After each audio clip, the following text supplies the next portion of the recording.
Hey there, welcome in. And this is our first edition of Minor League Monday. We turn our focus to the Sugarland Space Cowboys, the legend of Loperfido, and so much more. I've got a special guest I think you'll enjoy. Hey, Yiner, hit that intro. Jainer Diaz, this is Locked On Astros.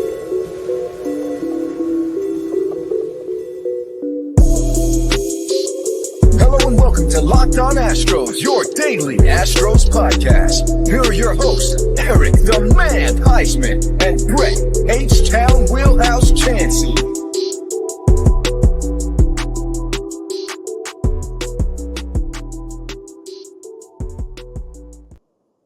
Hey there, everybody, and welcome into another edition of Locked On Astros. I'm joined by Kenny Van Dorian. He is here with us, the Vandalorian, as you know him on X, and you can make sure you check him out on all socials. When I hand it off to him, he will tell you where to find him, where you can find his writings. But I'm here to tell you that we are Locked On Astros. We're your team every day. You can find me at H-Town Wheelhouse on X, Instagram, and TikTok. You can find me at Stros411 on Facebook and X. And you can also find me at Back to the Bullpen on X and on Instagram, where, you know what, I'm always positive, always Stros. Look, I know it is a 4-game sweep that we are not going to talk about today against the Yankees, but that's why my first installment of Minor League Monday, I brought the minor league majesty himself, Kenny Van Doren, the Vandalorian. Kenny, tell everybody what you do, where they can find you on socials. Yeah, you can find me on social media at the Vandalorian below if you're watching on YouTube, wherever you watch this. And work with Jimmy Price at Astros Future. We co-host the Astros Future podcast, and sometimes I write for astrosfuture.com. Everything else, I just post to Twitter if you're looking for anything. Astros doing a lot more minor league baseball as of late. So some cool stories, some fun videos out there that I just like to retweet and share and just kind of grow the game. Yeah, definitely. And Kenny, you do a great job of that. And one of the things I noticed that you don't do is you don't get into the fray. You don't get into the ruckus that is, I guess, all the happenings right now in Astros Twitter, where everybody's freaking out and the world is over because the Astros were swept by the Yankees. But to be dialed into the minor leagues, you really can't afford to get into all the muck and the mire of what people are saying and the rumors. And that's why I love your coverage. If you guys have not read his articles, you need to read his articles. He's an excellent writer. University of Missouri grad, correct? And I mean, they taught you well there. So great job there. You've done stuff for LSU. I mean, you've done stuff across the board. So we want to start off and we want to launch into the headline guy in the minor leagues that everybody's talking about. The first podcast he appeared on, I believe, was ours. Y'all may have had him before, but I'm not sure. We had him on right after he was drafted. I know you guys talked to him and did an article on him. But Joey Loperfido, the legend of Loperfido, Joey Cooks, as he calls himself, like how hot of a start has this kid had? I know it's only 3 games, but unbelievable stuff. Yeah, 3 hits through 3 games in the opening weekend against the Round Rock Express, and the first at bat he has is a home run.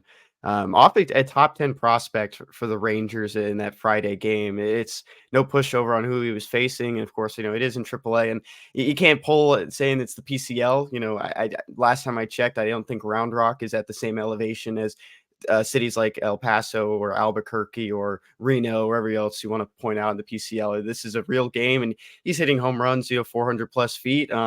Exit velocities around 100 plus, maybe the 100 to 108 range, and there was some good swings there, and he adjusts well. And that was something I'm going down to Sugarland hopefully on Wednesday and Thursday, and I haven't noticed this much from Joey, and just watching him over the last 2 years, but he was just adjusting well to like pitches. Like his batting stance changes almost mid swing, and he just can go down and get pitches. He is a tall guy, we know that.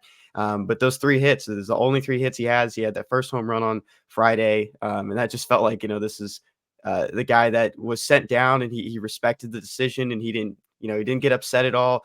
He walked out of the room with a smile and went down to Sugarland and continued what he was doing in spring training. It was just a hot start for him, and then on Saturday he just kind of explodes again. Hits one off Michael Lorenzen, who signed with the Rangers, was on a rehab assignment, and then hits one off Jack Leiter. Jack Leiter was a top 100 prospect not too long ago and is still highly regarded in the Rangers system, was a top 5 pick 2 years ago or 3 years ago now. And, he's he's had his ups and downs, but Jack Leiter still had a great game outside of that one home run to Joey Loperfido. So it's been a great start for him. He actually went hitless. He showed that he was human on Sunday, but he has the most home runs in minor league baseball right now.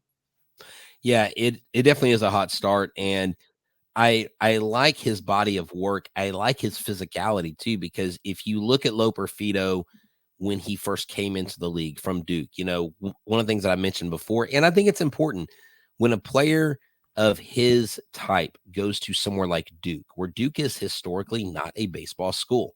He helps lead that school to their first ACC title. I mean, that's big. That's big time. And that means that player has something. That's why I think Drew Gilbert was so highly touted, was because of what he did, the effect he had on his team when he was at Tennessee. And that's a tough SEC to play in. And so these guys coming out of college, it really says something when they can play in college and they can have an effect on their college team and how far they go in their success. And not only that, Joey's continued to grow and he's continued to bulk up. And as he's bulked up, Kenny, he hasn't lost anything. Sometimes I think you see these players, they get bulked up, they get in the weight room, they get on these programs, and then they kind of lose a little bit of feel for their swing. Because if you get a guy that's too unnaturally built to what his body type is used to, it can really throw off a swing. And like you said, making adjustments is key. And to where everybody was focused on Melton, Loperfido, I think, is where everybody's focusing on making the next position player to make the jump to the Houston Astros.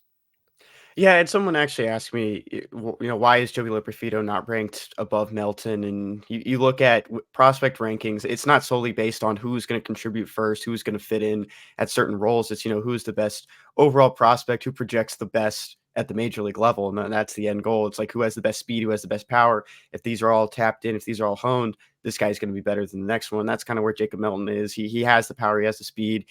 We know he has the speed and he has the glove and he has some of those advantages on Joey Loperfido, but Joey Loperfido is, next in the order of guys that, not even just guys that are off the 40-man roster, because I think the Astros might look to him over Trey Cabbage if they truly are looking at a guy who's hot, who's playing well, who's seeing the ball well, who's playing good defense. And talking about the defense too with Joey is that, a lot of people are like, oh, he played first base in college. He played first base the last couple of years in the minor leagues. I mean, he's still learning and growing at the position as well. Even when he was in AAA last year, I was down there before one of the games, and Vladimir Sutil was showing him that he just had his foot placed wrong on first base when he'd received balls from the infield. It's just some of those learning things that he just maybe was doing one thing wrong, and now he's doing it right now, and it's just kind of continue moving forward with the versatility, because that's what's really going to push him up, because we know the bat has been playing well, but where is he going to play if the Astros bring him up? If Singleton struggles, if Abreu goes down at some point, who do you want to come up as that first base depth? You need a guy that's has experience and can give you reliable innings at first base. And Joey still hasn't played first base. I know it's only been 3 games, but maybe this week they'll get him at first base in Sugarland. Well, it's funny, and I think, I'll say this. I'm not slighting the fans, because I think a lot of our fans are very passionate, have become very endeared to this team. And so I think ultimately what they want in the end is they want this team to succeed. And baseball is not as simple as a plug and play. It's not like you're playing MLB The Show and you can just take a guy off the bench and just throw him in there, right? Not only that, but you had mentioned to me, and I actually shared it on our Monday episode of Locked on Astros, about you've got to give him time to play first base. Also, do you want to bring him up when they are a slow starting team? Yesterday we saw hitting in 1 or 2 innings get contagious because of Jose Altuve, but it was short-lived. And if Loperfido comes up and everybody around him, Yordan Alvarez is looking at 3 strikes and Bregman's popping out mentally, and that may not bode well for a rookie trying to find his place on the team. And so you never want to just put a guy in because you're panicking 4 games in, but you also want to set a guy up for success. And I think the Astros have a pretty good handle on that. And I know some of it's service. Is any of this a service time issue with Joey, or is it simply he needs more at bats and he needs more time at first, because more than likely it looks like he'll be plugging in at first base and maybe some platoon in the outfield? I don't like pulling the service time card really anymore, especially for a guy who's 24 now, and he's Right. not a top prospect, and he's not like Carlos Correa coming up at 21 or George Springer. It's, there's statuses and projectability, and if you want Joey Loperfido on the roster, you want to give him consistent at bats. If you see him as a future contributor to this team, you don't want to bring him up and give him a David Hensley role, or or Greg Kessinger. He's going to play every 4 days, every 5 days, and where the Astros have talked about him and talked so highly about his character and how contagious he is about as a person. It's better to just give him those consistent at bats down there. Maybe the leash isn't very long for John Singleton. He struggled a lot last year after a pretty explosive first game back in Minute Maid Park, and I was there. Exciting first game. I'm trying to stop saying explosive as much, but it was very, it was a good game for him. But I mean, he hasn't had the best run so far in his second stride with the Astros. So if the leash isn't short and they want to give Joey some at bats, I mean, there's an opportunity there. But right now, it's just let him just play out his game and kind of force the Astros' hand at some point. But you can't just be so quick to just assume that they're going to bring him up. There's a reason they're in the front office, and a lot of people on Twitter aren't when they're calling for him 3 or 4 games into the season. I hear you. Yeah. And you know what? If you're like the Astros struggling to put runs across the plate, or you're struggling with sales, I want to tell you about LinkedIn Sales Navigator. Oops. There we go.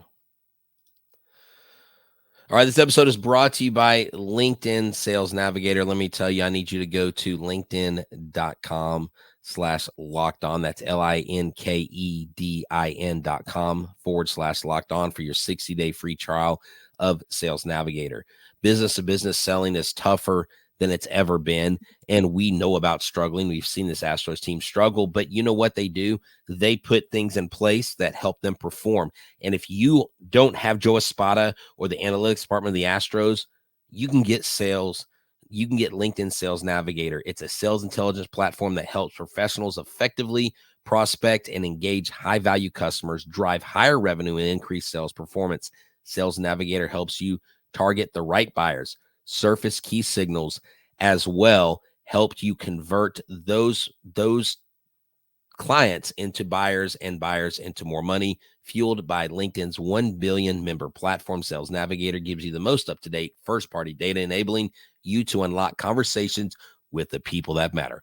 Right now, you can try LinkedIn Sales Navigator and get a 60-day free trial at linkedin.com/lockedon. That is linkedin.com/lockedon for a 60-day free trial at LinkedIn Sales Navigator. Help you sell like a superstar today. Just go to linkedin.com/lockedon and get started today. I also want to make sure that you guys tune in to Locked On Sports Today. It is the only 24/7 YouTube channel that has sports on all the time, has all of the latest episodes, the highlights. If the Astros have let's say they win. Let's say they win their first game of the year. Maybe it's a big story. Maybe it's not. To you, it is. To me, it is. Eric and I may show up, your local experts, so check them out today.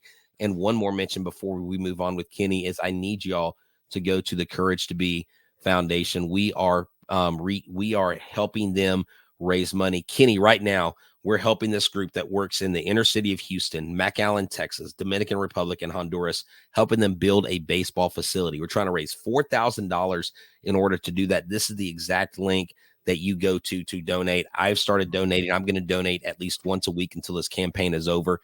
And when this facility is built, I'm going to go down there for the ribbon cutting ceremony. They actually have 2 players, one who signed with the Rockies, one who signed with the Red Sox, that has gone through this foundation. They're helping kids in underserved areas to make their dreams come true. And maybe you'll be funding the future of future Astros. So thank y'all for tuning in. So Kenny, the Space Cowboys, are they ready for launch? It seems like from what the Space Cowboys tell me, Garrett Green with the, Sugar Land Space Cowboys, the on-air announcer, and basically the guy you talk to if you want to do anything with the Space Cowboys, tells me he's really excited about the season. He thinks this season, more than last year, they're going to have a lot more success. Heck, we saw, didn't Will Wagner hit a grand slam in game 3, and yet they still lost? But it was Shea Whitcomb, actually. Sorry. Shea Whitcomb. Sorry. Shea Whitcomb hit that grand slam. They still lost. It is somewhat of a hitter's league, and I know it's more of a real ballpark there at the Dell Diamond. But do you see the Space Cowboys having more success? Because last year was kind of kind of light on the winning side. Yeah, it's a hard thing to just like project who's going to be the best AAA teams, who's going to be the best minor league teams each year because they're forever changing, and especially at the AAA level, for a team like the Astros that might need to be pulling depth from pitchers to position players to backstops, it's going to forever. It's going to be a revolving door of players that are going to be coming through this team, and Mickey Story looks like he does have a better group of guys, and I remember. I'll never forget this talking with Mickey Story. Someone asked him, are there any roster decisions? And he was like, I don't make any of those. Like, this is just the team that they give me. And I put it to the best of my ability and give these guys opportunities to play different positions, give them at bats, try to heat up their bats. He was really big on giving Corey Lee lead off at bats a couple years ago, and it really sparked some offensive game for Corey Lee when he was in a rut. So there's those kinds of things, but yeah, it does look like a little bit of a more complete team. You look last year, got a couple of non-roster invitee pitchers that were on minor league deals with major league experience, and they didn't really last past May or even June. Right. And that sometimes happens. That'll happen probably with some of the guys on the roster this year. Just, looking at guys like Wander Suero, who has, Drew Stropin. These guys have been around the block and they've seen a lot of minor league baseball, even some of the major leagues. Maybe they don't stick around for all that long, but I mean, it looks like they had a decent start so far to their time with the Astros, and maybe they stick around a little bit longer because they are relievers, and the Astros might want to move around that major league bullpen at some point. But it does look like a better roster. I think there were like 3 or 4 returners from last year's opening day for the Space Cowboys this year. And or other than that, the only real takeaway I have about this roster from this past weekend is that Zach Daniels didn't play. I thought that was a little weird. He did play in one of the exhibition games for the Astros against the Astros for the Space Cowboys. He didn't play this weekend. Nothing to really look into. There's no official word from the Astros or Space Cowboys, but I feel like he is one of the more underrated guys. Good speed power combo, has had his injuries in the past, but very consistent offensive player. Yeah, and there are some guys that I want to ask you about before we get to Spencer Arrighetti in the third segment.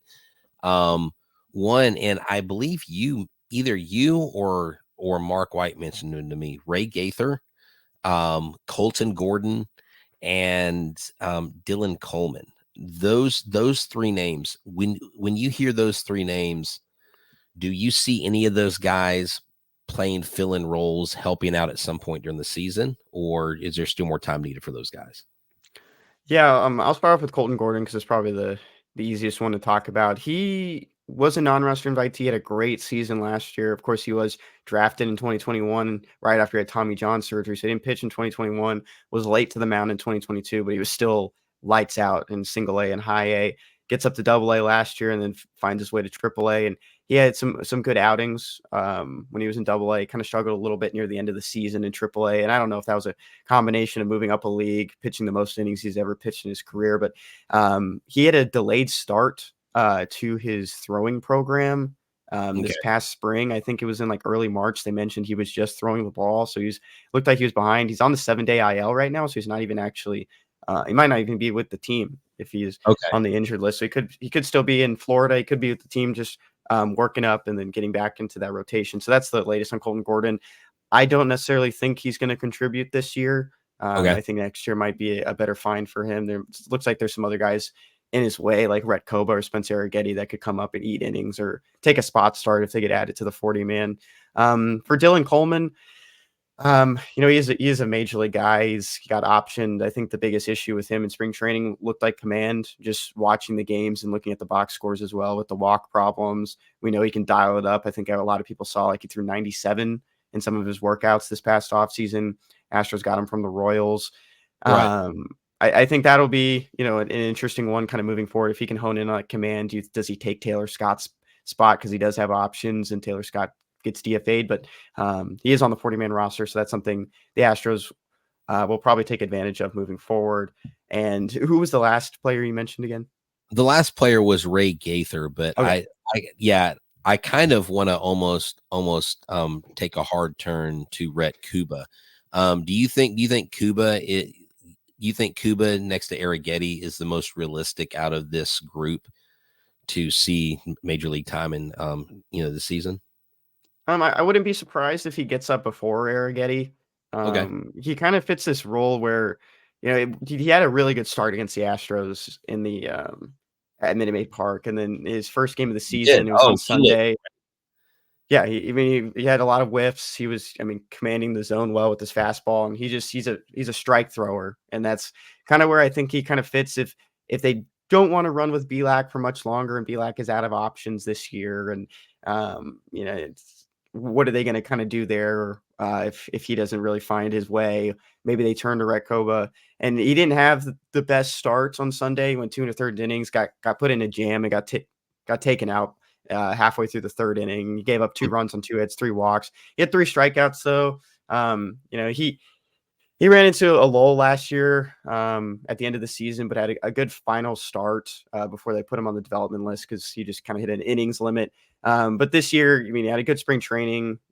Really impressed on that side with just commanding the zone well. But kind of moving forward, though, I wouldn't be surprised if he kind of jumps Arrighetti and just kind of comes up and eats innings, give you spot starts, a guy that can come out of the bullpen if there's an injury and maybe gets added to the 40-man roster. I'd like to see a little bit more consistency. The Astros probably would like to see a little bit more consistency in AAA, but I think Koba really offers you just that stability in one of those roles, kind of like what Belak does.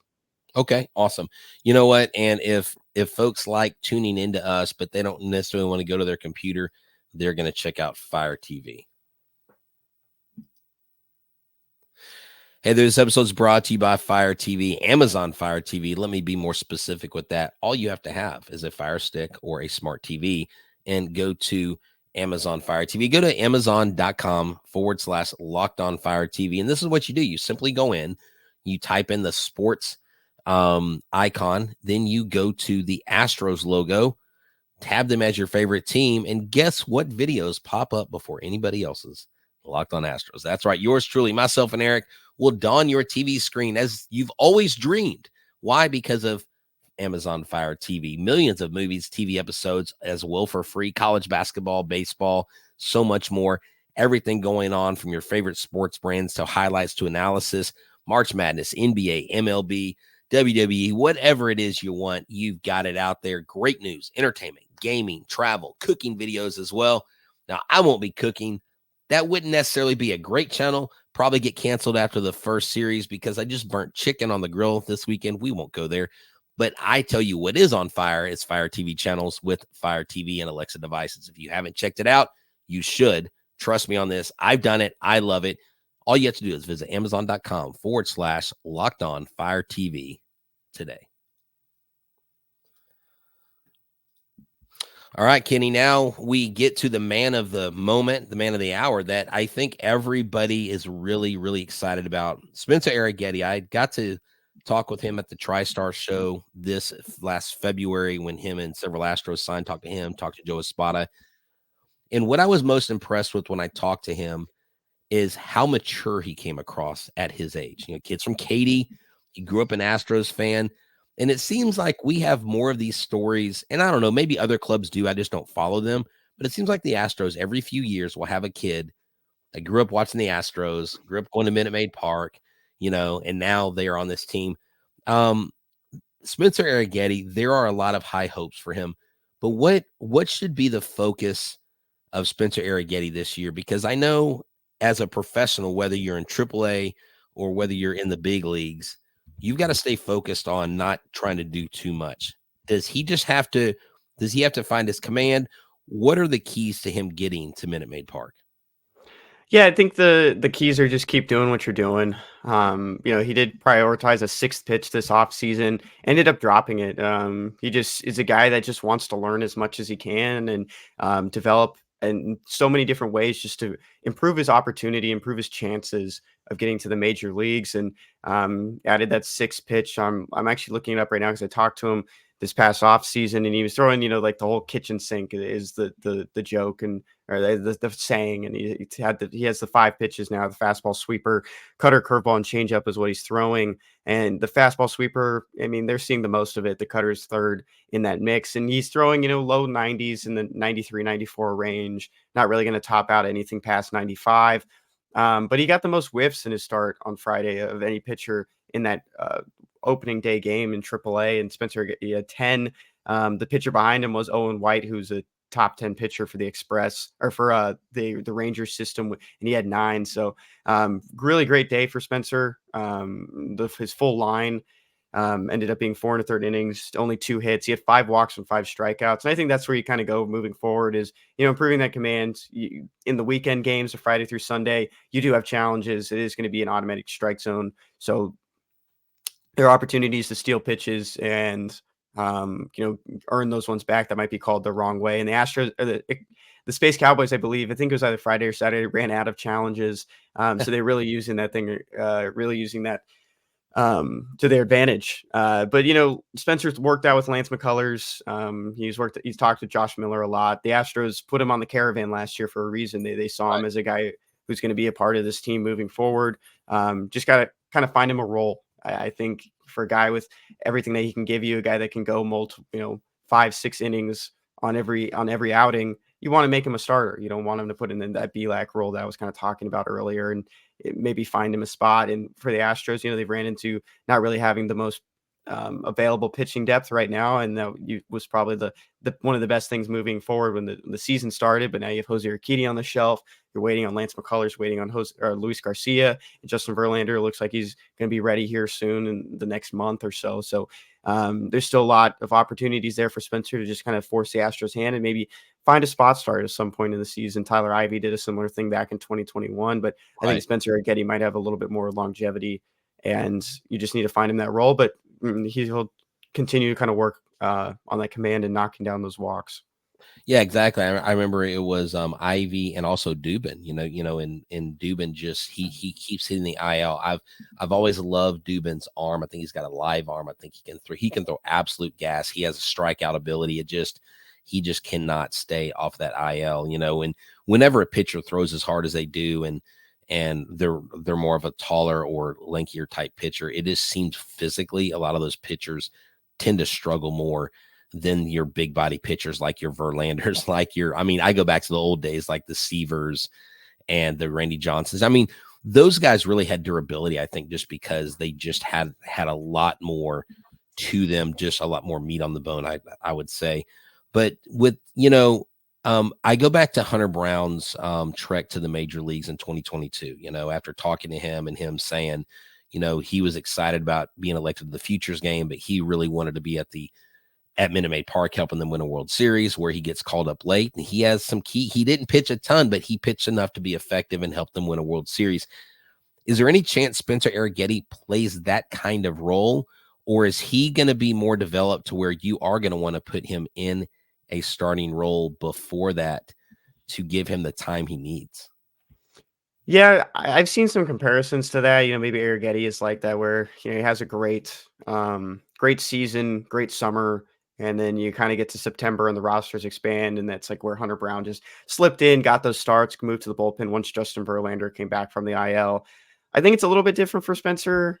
He is a year or two older in this scenario. He just turned 24 in January, but it's also kind of different comparing them as prospects, because I believe Hunter Brown was in the top 100. He was a top 100 guy. He throws a fastball that's, velocity wise, a lot better than Spencer Arrighetti's. But I think it could still be a similar situation where the Astros kind of, hold off on him, let him just continue to start and have those consistent innings. And then once September, August rolls around and you can keep that rookie eligibility going into next season, I think they maybe pull the trigger and we'll, see where he goes. And I don't know where the Astros will be necessarily with their roster or in a postseason race, divisional race by then. But when you kind of, shake things out, what else does the guy have to prove? If he's consistently throwing up zeros in multiple innings and 5 or 6 inning starts by September, August, to not be in the major league. So, injuries will happen, roster spots will open. The roster today won't be the exact same it will be in August. Hopefully people come back from injuries and, players progress. But I think it could be a similar thing to Hunter Brown. Awesome. Kenny, we always appreciate you joining Locked On Astros. I know our fans are like, he's got to come back. You got to bring him back.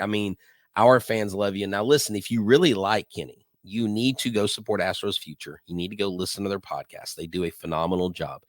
And you guys have it dialed in. I mean, we cover the major leagues. It's one team. It's a 26-man roster. You cover the minor leagues. You cover a ton more players than we do, and you keep it all in line. So that's impressive.